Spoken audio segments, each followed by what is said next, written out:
Okey. Tak ada, jangan penuh sangat. Penuh terlebih ya. Okey, pelan-pelan. Boleh lagi tu. Pakai skop tak apa. Kita gunakan bahan terbang. Ini tayar kecil je. Kita buang, ambil atas ni kita buangkan, yang pernah tutup ni. Lepas tu nanti dalam ni kita nak bubuh baja sebenarnya. Okey. Ni cara dia, pakai pisau yang kena asah lah pisau ni. Pisau ni beli dekat, saya beli kat Family Store RM4.5.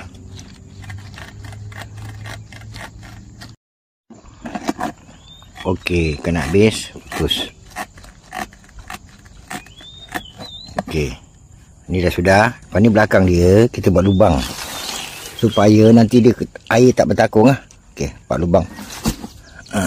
Dua penjuru tebuk, buat lubang. Pisau tajam Okey, ke sana, ke sana pula. Dua, sini satu. Biar nampak lubang sikit. Bola sikit tak boleh ke? Okey. Potong. Biar dia berlubang nampak.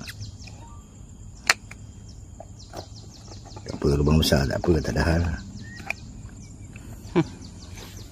Besar lagi? Besarkan lubang tu. Jadi besar sikit lubang dia. Dia nampak air. Dia tujuan dia, nanti kita letakkan tu, air tu boleh lepas keluar lah. Tidak ada bertakung kat dalam tu kan. Okey. Okey, potong. Okey, sekarang ni kita nak letak dia di sini. Sekejap saya nak letak dekat sini je. So bila hari hujan, kawasan yang basah ni rendah, berlubang ni tu rendah. Okey, jadi air akan pergi ke sana. Yang dalam ni nak bubuh apa? Dalam ni tempat saya longgok tek kambing dalam ni. Okey, kenapa nak bubuh dalam tayar? Supaya dia selamat tek kambing ni. Jom kita try. Okey, dah ada, jangan penuh sangat. Penuh terlebih ya. Okey, pelan-pelan. Boleh lagi tu. Pakai skop tak apa. Pakai skop, pakai skop. Okey. Ini tek kambing ni. Kita bubuh dalam ni sampai dia mereput seperti dia jadi debu apa semua. Baru kita boleh gunalah ke pokok-pokok lain.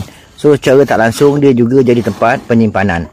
So lubang tadi, kalau ada hari hujan basah ke, so dia mengalir lah keluar.